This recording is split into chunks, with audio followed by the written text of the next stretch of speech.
அத்தனை செல்வமும் உன்னிடத்தில், நான் பிச்சைக்கு செல்வது எவ்விடத்தில்? வெறும் பாத்திரம் உள்ளது என்னிடத்தில், அதன் சூத்திரமோ அது உன்னிடத்தில்.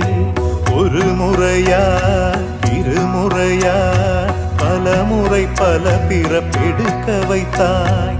புதுவினையா பழவினையா கணம் கணம் தினம் என்னை துடிக்க வைத்தாய்.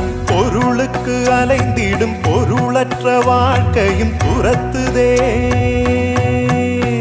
உன் அருள் அருள் அருள் என்று அலைகின்ற மனம் இன்று பிதற்றுதே.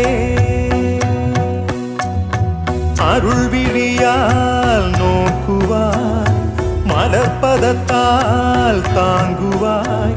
உன் திருக்கரம் என்னை அரவணைத்துனதருள் பெற